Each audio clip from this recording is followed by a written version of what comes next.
সাল্লাল্লাহু তাআলা আলাইহি ওয়াসাল্লাম।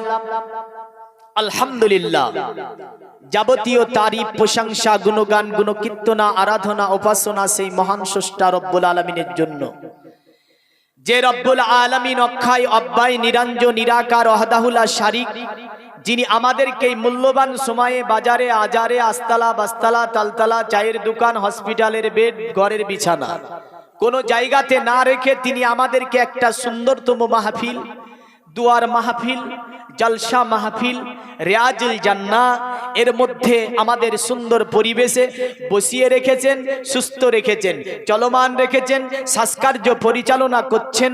যে আল্লাহ হায়াত দাতা, রিজিক দাতা, পালন কর্তা, ভূপতি, বিশ্ব পালক, অল পৃথিবীর মধ্যে স্থল খাদ্যের সমাল বন্টনকারী, সে আল্লাহ পাকের অশেষ শুকরিয়া। সকলে বলি আলহামদুলিল্লাহ। আর একটু জোরে বলেন।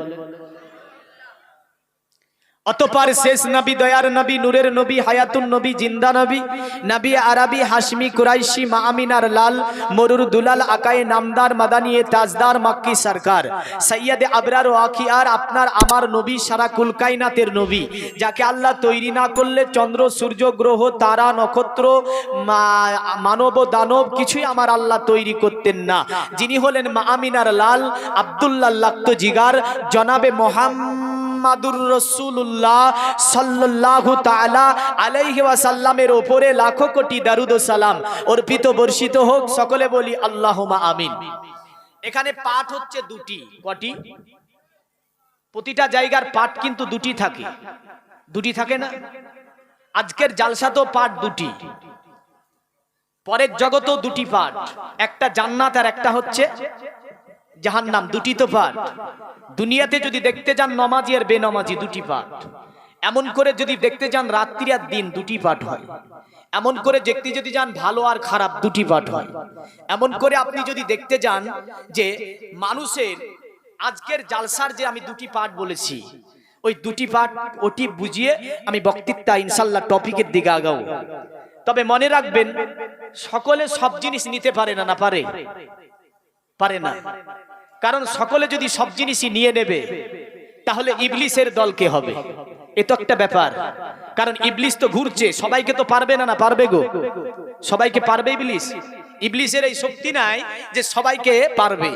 কারণ ওর কাছে যারা পরাজিত হবে তাদেরকে কিন্তু তার দলে নিয়ে নেবে, বলে খুব ভালো, তুই আমার দলে থাক। আর যারা ওর কাছে পরাজিত হবে না তারা ওর দল থেকে বেরিয়ে যাবে, তাই না?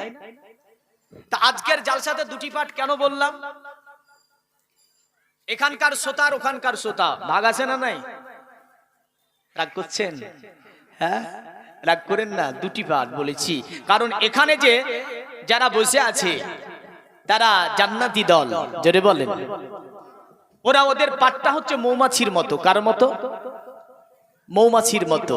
আর এখানের বাইরে যারা এলামেলা করে, বুঝলেন, ইদিক উদিক করে পেলা দিয়ে মারবে, তারা হচ্ছে গোবরা পোকার মতো।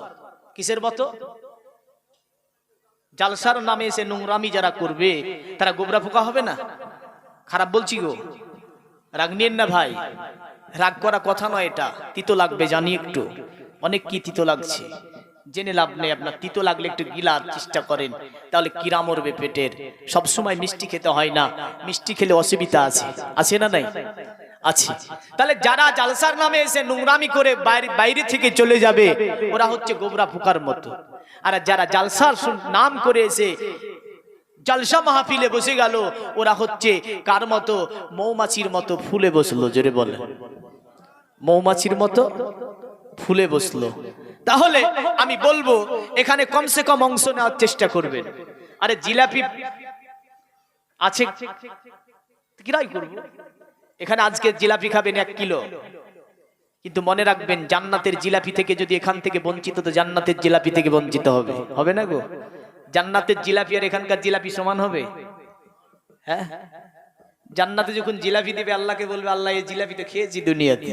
আল্লাহ বলবে, এই জিলাপি খাস না তুই, কারণ এই স্বাদ, এই জিলাপি, জান্নাতি জিলাপি খেয়ে যে তৃপ্তি, ওই তৃপ্তি পৃথিবীতে পাসনি।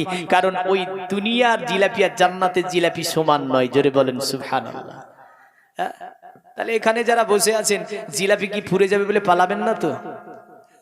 পালায়েন না, জিলাপি কত পাওয়া যাবে। তো যাই হোক, আমি আসি ওয়াজের দিকে। আমরা হচ্ছি শ্রেষ্ঠ উম্মত। কি উম্মত? শ্রেষ্ঠ উম্মত। আল্লাহ পাক কোরআনুল কারীমে বলেছে, ওয়াকাযালিকা জাআলনাকুম উম্মাতাও ওয়াসাতাল লিতাকুনু শুহাদা আলান নাস। আল্লাহ বলছে নবীর উম্মত তোমাদেরকে আমি আল্লাহ পাক শ্রেষ্ঠ উম্মত করেছি, সমস্ত উম্মতের সাক্ষী তোমাদেরকে বানিয়ে দিয়েছি।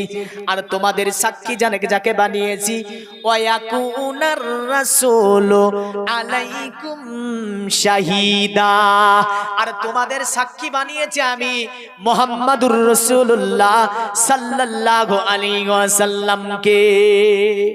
আমাদের সাক্ষী হচ্ছে মুহাম্মদ সাল্লাল্লাহু আলাইহি ওয়াসাল্লাম।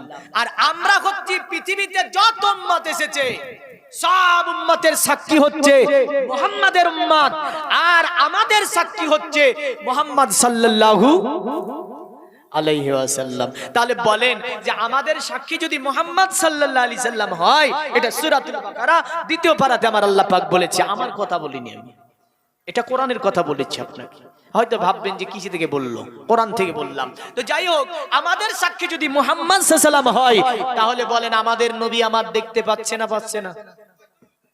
পাচ্ছে না? এটা তাজ্জুব বিষয় যে আপনি নবীর উম্মত, কিন্তু আপনি কি করে বলতে পারেন যে নবীর নজরে আমি নাই? তো হয় না।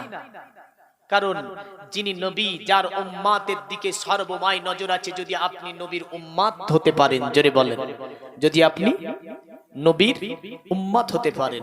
আর এটাও মনে রাখবেন, বর্তমান সোশ্যাল মিডিয়ার যুগ, আমার ঘরের যুবক জেনারেশন যারা জেনারেল শিক্ষায় শিক্ষিত, তারা সব ওয়াজ ভালোবাসে না, না বাসে?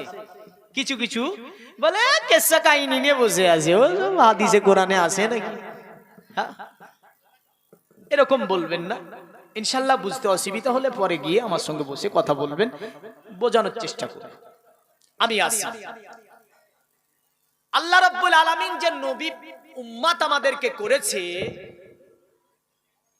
ইনি হচ্ছে সমস্ত নবীদের নবী। জোরে বলেন, ইনি হচ্ছে সমস্ত নবীদের নবী।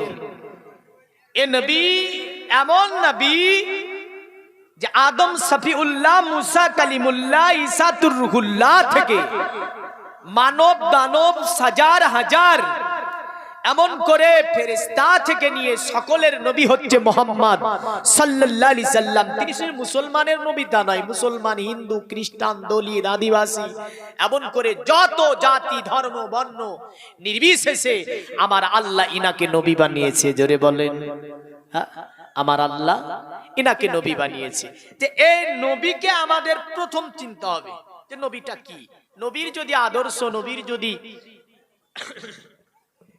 নবী যে আদর্শ দিয়ে গেলেন সেগুলো যদি মানতে পারি, কোরআন বলছে মা আতাকুমুর রাসূল ফাখুযুহু ওয়া মা নাহাকুম আনহু ফান্তাহু। আমার নবী তোমাদেরকে যা দিয়েছে সেগুলো তোমরা গ্রহণ করো, আর নবী যেগুলো নিষেধ করেছে সেগুলো বর্জন করো। জোরে বলেন সুবহানাল্লাহ। পৃথিবীর মুমিন মুসলমান মনে রাখবেন, পৃথিবীর জমিনে যদি নবীর আপনি হয়ে যেতে পারেন, নবী আপনার হয়ে যাবে। যদি নবী পাকের উপদেশটি জীবনে বাস্তবায়ন করতে পারেন, তাহলে নিশ্চয়ই নবী পাকের শাফাআত নসিব হবে। জোরে বলেন সুবহানাল্লাহ। যদি আপনি নবীর হয়ে যান, আল্লাহ পাক বলছে আমার বান্দা শুনে রেখে দে, পৃথিবীর জমিনে তোরা যখন গবেষণা করিস, দেখবেন আমাদের ঘরের একটা ছোট্ট বাচ্চাকে, ছোট ছোট পাটকুটি গুলোকে আপনি ছোট ছোট করে দেওয়ার পরে বলবেন আমার ছেলে এটা দিয়ে রাইফেল তৈরি করা হয়।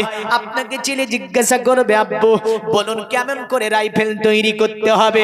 আপনি তাকে পুরো প্রক্রিয়াটা একবার দেখাবেন, দেখানোর পরে আপনি কি করবেন, ওগুলোকে পাটকুটি গুলোকে খুলে দেবেন। দেখবেন আপনার ছেলেটি ওই প্রক্রিয়ায় যেন একটা রাইফেল তৈরি করছে। একবার খারাপ হয়ে গেল ভেঙে দেবে, আবার দ্বিতীয়বার তৈরি করবে, দ্বিতীয়বার খারাপ হয়ে গেল ভেঙে দেবে, আবার তৃতীয়বার তৈরি করবে।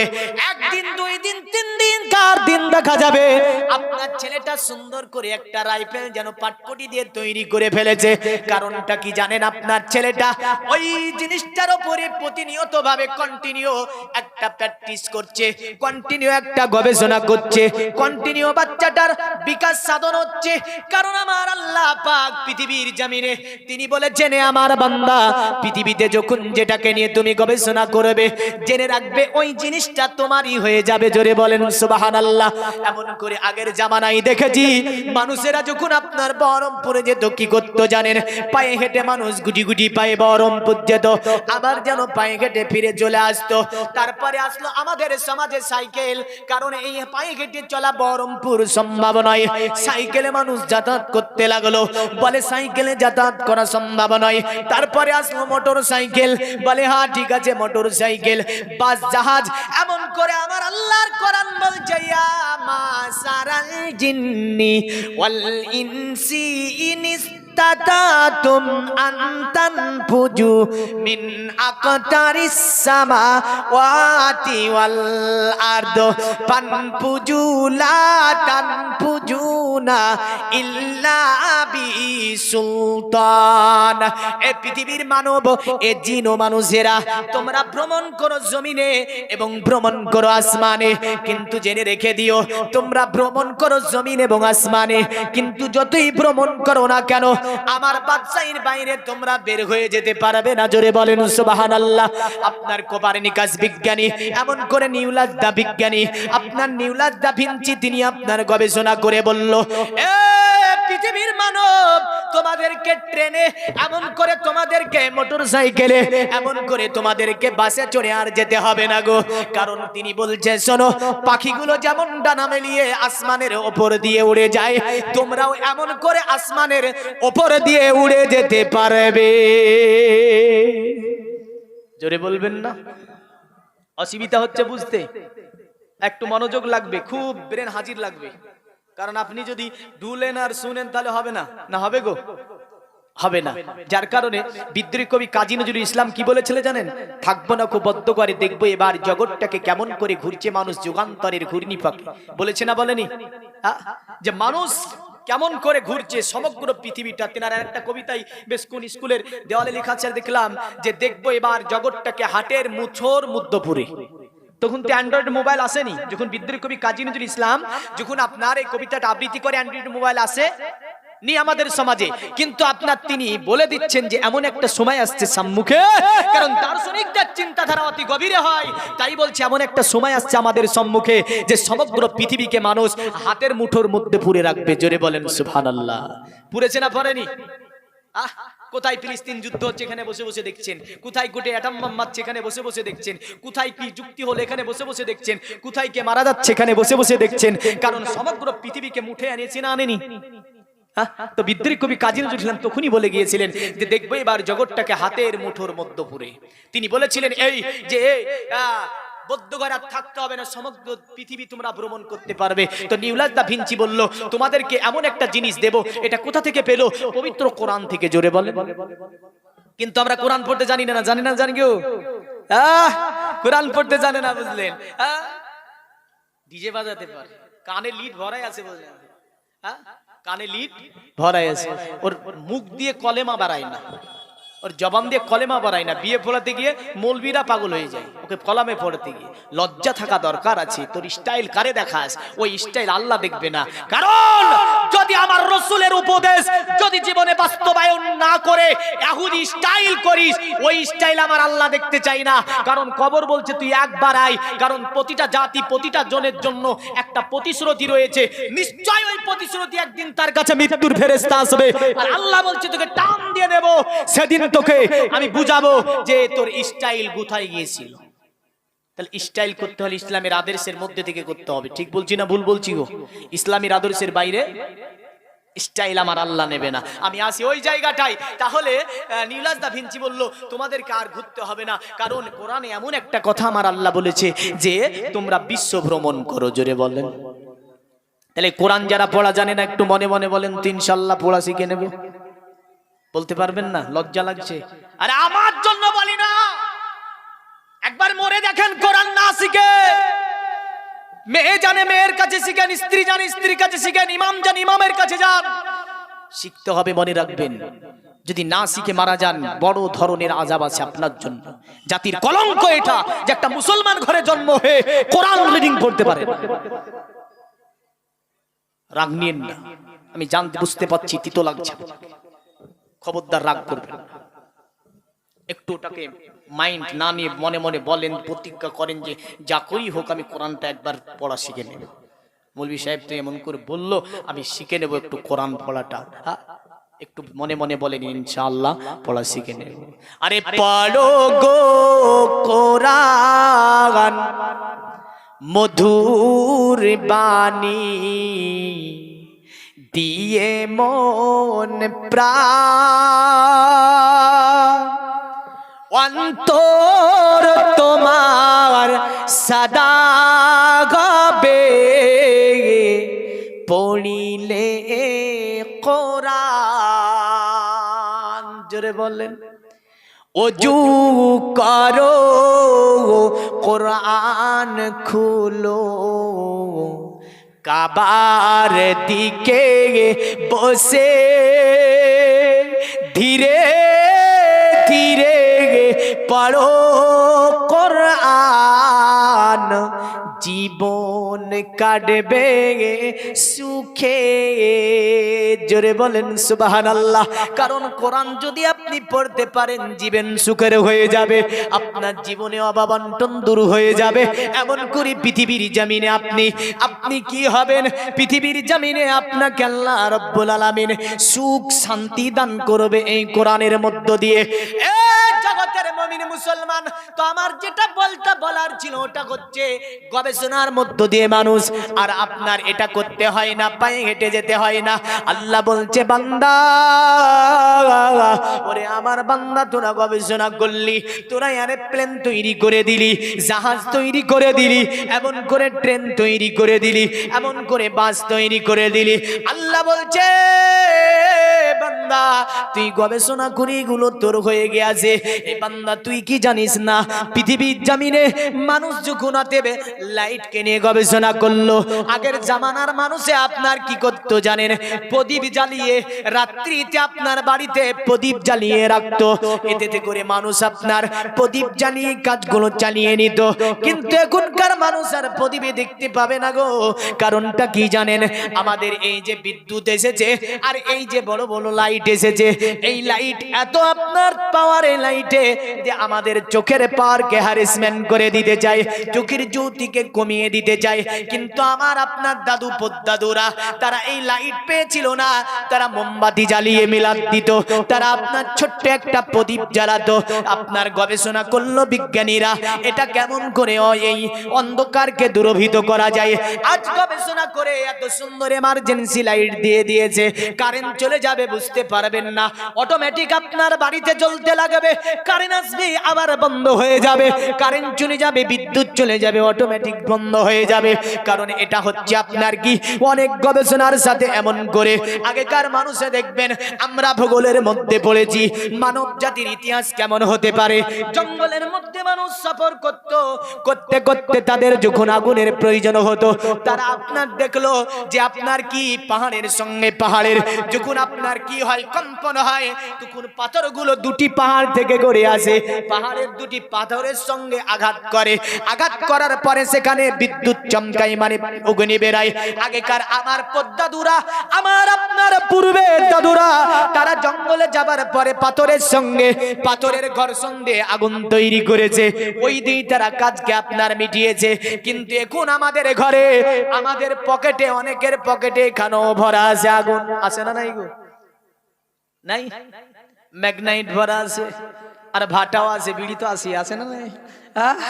তো যাই হোক, পকেটে ভরা আছে আগুনকে বলছি শুন, আর কায়দা করে তোর লাভ নাই, পকেটে ভরে রেখেছি তোকে, যখন টিপন মারবো জ্বলবি, আর বাদ বাকি ছেড়বো তো নিববি, কারণ মারবো তোকে আমি, বাঁচাবো তোকে আমি।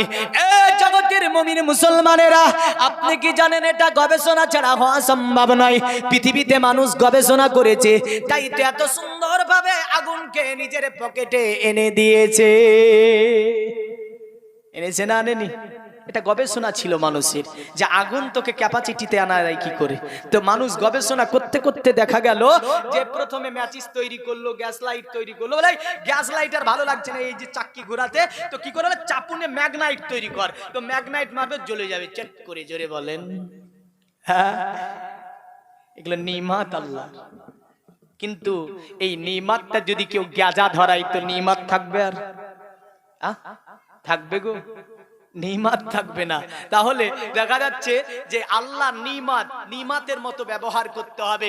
যদি আল্লাহ নিমাতের মতো ব্যবহার করতে পারে বাপজি জেনে রাখবেন, তাহলে সেটা নিশ্চয় সেটা নিমাতই পরিপূর্ণ হবে। জোরে বলেন সুবহানাল্লাহ।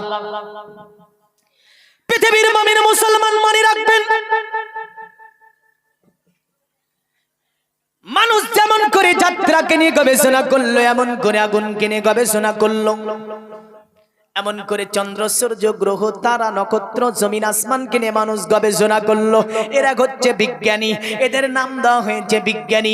কিন্তু পৃথিবীর জমিনে এমন একটা বিজ্ঞানীর কথা আজকে বলবো, যিনি আপনার পৃথিবীতে অন্য কোন জিনিস নিয়ে গবেষণা করে নাই, যিনি গবেষণা করেছে একমাত্র আমার আল্লাহকে নিয়ে। জোরে বলেন সুবহানাল্লাহ। আল্লাহ বলছে ওরে বান্দা, পৃথিবীতে এক একজন বিজ্ঞানী এক একটা জিনিসকে নিয়ে গবেষণা করেছে, তখন সেই জিনিসটা ওই ব্যক্তি পেয়ে গেছে, কিন্তু আমার আল্লাহ বলে পৃথিবীতে তারাই হচ্ছে সবচেয়ে বড় বিজ্ঞানী, যারা আমি আল্লাহ আমাকে নিয়ে গবেষণা করলো, আমি আল্লাহ আমাকে নিয়ে সাধনা করলো, আমি আল্লাহ আমাকে নিয়ে সর্বময় তারা পূজা করলো। ওরা হচ্ছে পৃথিবীতে সবচেয়ে বড় বিজ্ঞানী, তাদের মতো বিজ্ঞানী আর কেউ হতে পারে না। জোরে বলেন সুবহানাল্লাহ।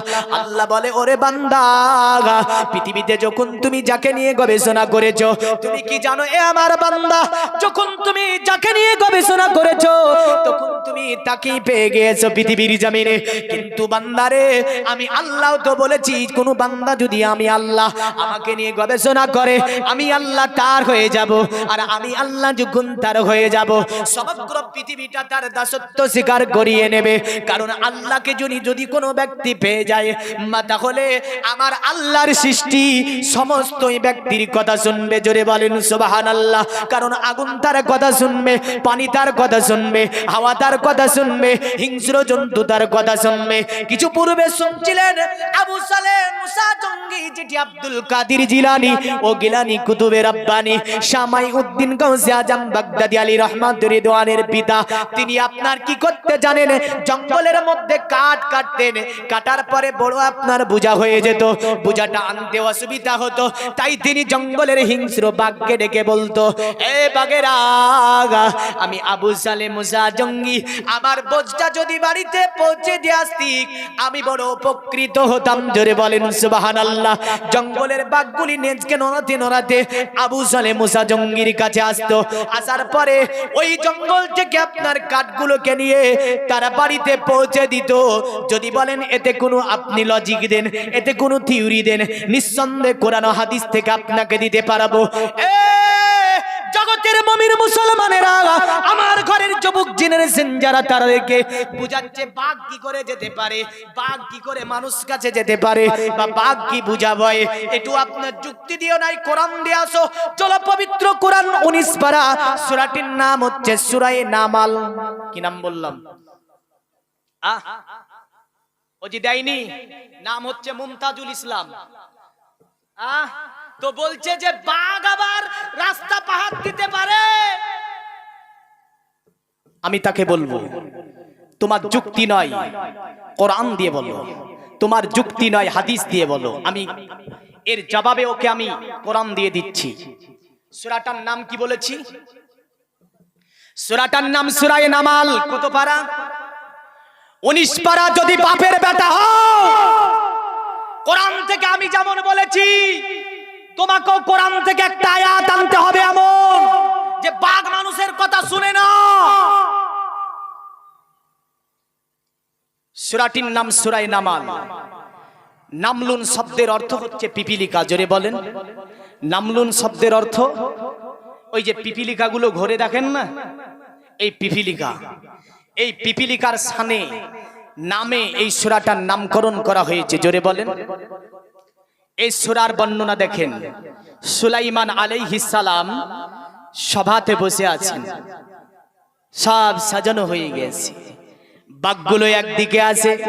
শ্রেণীকক্ষে আমরা প্রাণী দেখতে পাই, কারণ একটা শ্রেণীকক্ষে আপনার চেন আছে। পৃথিবীর ভারসাম্য রক্ষা করার জন্য এই চেনগুলো যদি নষ্ট হয়ে যায়, পৃথিবীর ভারসাম্য নষ্ট হয়ে যাবে।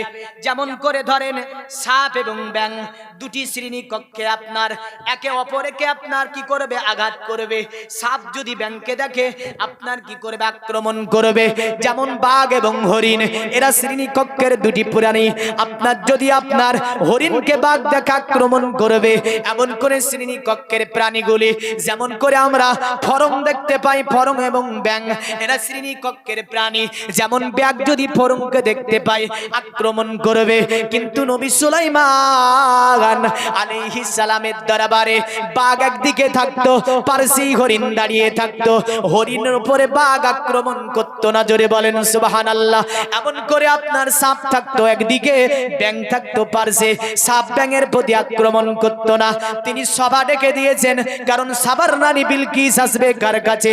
সুলাইমান নবী আলাইহিস সালামের কাছে। কোনদিন যদি আসি, আপনি আমাকে টপিক দিয়ে দেবেন মৌলভী সাহেব, আপনি আমাকে সূরা নামালের পুরা তাফসীর পড়ে শোনান, ইনশাআল্লাহ আপনার কোরআন থেকে ডাইরেক্ট এই তাফসীর আপনাকে শুনিয়ে যাব। আল্লাহর নবী সুলাইমান নবী আলাইহিস সালাম বলছে, আমার সম্প্রদায় একটা কাজ যে বাকি আছে। তারা বলল, নবী সুলাইমান নবী আলাইহিস সালাম বলুন এমন কি কাজ বাকি আছে?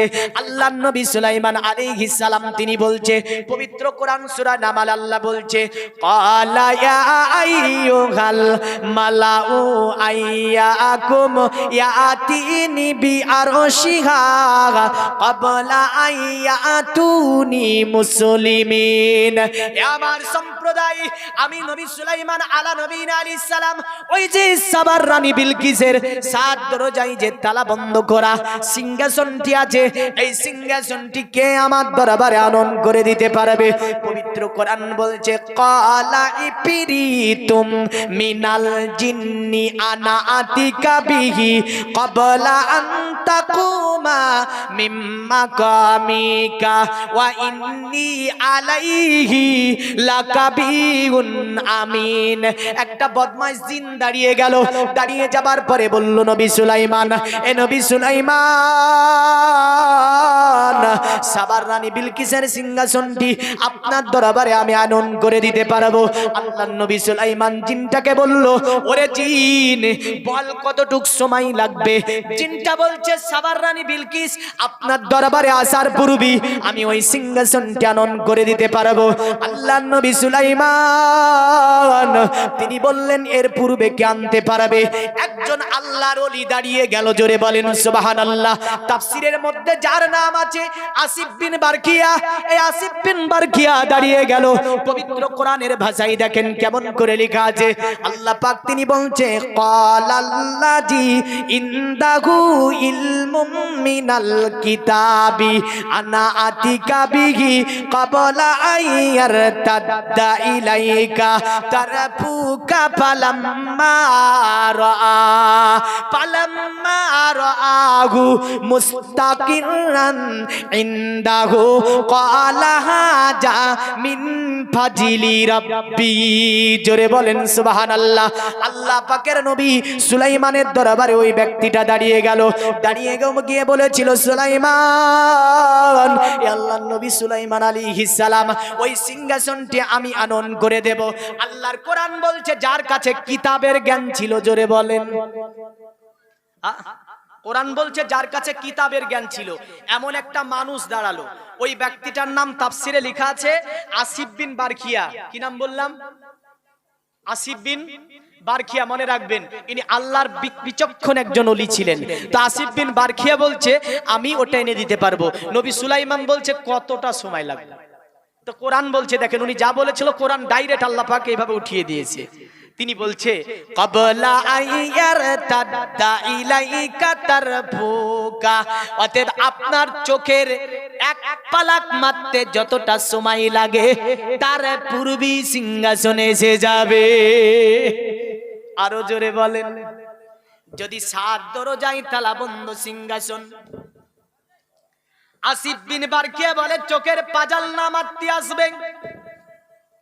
এইরকম আসিফ বিন বারকিয়া যদি জঙ্গলের সিংহকে বলে ওরে সিংহ আমার পুটলিটা তো বইবে না বইবে না, বলেন না গো। সাবার রানী বিলকিসের সিংহাসনে তো জানছিল না, তো সাবার রানী বিলকিসের সিংহাসন যদি এমন করে দৌড় দিয়ে আমার আল্লাহ ওটাকে এনে দেয়, তো এর তো জান আছে, একটা হিংস্র পশুর বাঘের তো জান আছে, সিংহর তো জান আছে। এই মানুষটা যদি বলে ওরে বাঘ তুই তো আল্লাহরই সৃষ্টি, আমার এই কথাটা কাজটা করিয়ে দে, কারণ আল্লাহ যার হয়ে যাবে তার সমস্ত কিছু হয়ে যাবে। জোরে বলেন সুবহানাল্লাহ।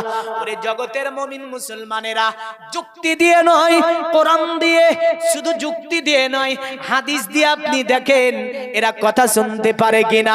তো তিনি বলছে কাবলা আই আরতাদ্দা ইলাইকা তারফুকা, এই কথাটা তিনি বলতি আল্লাহ নবী সুলাইমান দেখতে পাচ্ছেন। পালাম্মা রাআ, সিংহাসন এসে যেন হাজির হয়ে গেল। জোরে বলেন সুবহানাল্লাহ। নবী সুলাইমান বলছে ক্বালা হাজা মিন ফাজলি রাব্বি, এটা আমার আল্লাহ পাকের ফাজল কারাম, আমার আল্লাহ পাকের এটা হচ্ছে কুদরাত যে তিনি সাবা রানী বিলকিসের সিংহাসন 7 দরজাতে বন্ধ করা আছে, চোখের পাজাল না পড়তি ওই সিংহাসনে এসে নবী সুলাইমানের দরবারে হাজির হয়ে গেল। আল্লাহ হুম্মা সাল্লি আলা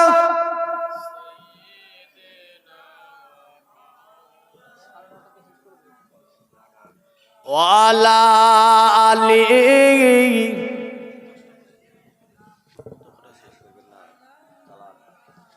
ওয়ালা আলি।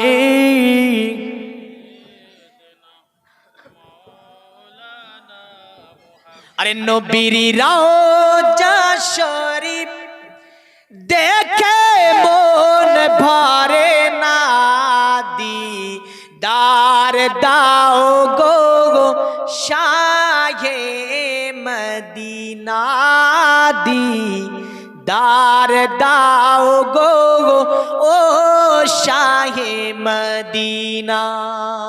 জোরে বলেন।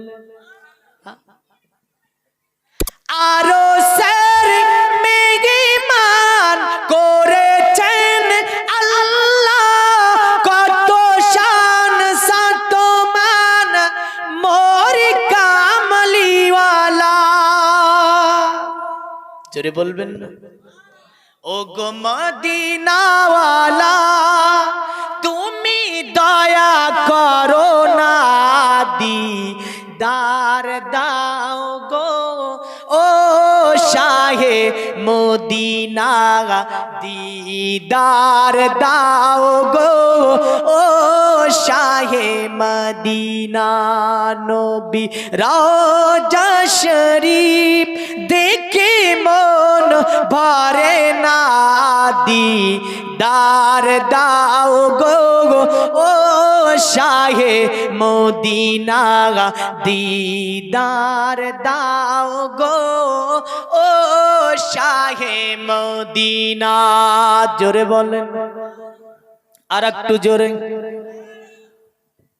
পৃথিবীর যত দূর যেখানে গিয়েছি, কম বেশি দুঃখ তো পেয়েছি, রওজাতে গেলে কোনো দুঃখ থাকে না।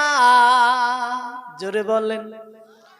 নবীর রওজায় গেলে কোনো দুঃখ থাকে না, দিদার দাও গো ও শাহে মদিনা, দিদার দাও গো ও শাহে মদিনা। আল্লাহুম্মা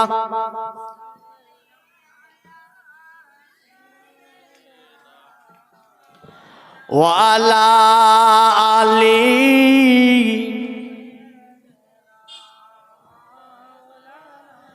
তো তো জগতের মুমিন মুসলমানেরা মনে রাখবেন, আল্লাহ যিনি হয়ে যাবে তার আল্লাহ হয়ে যাবে।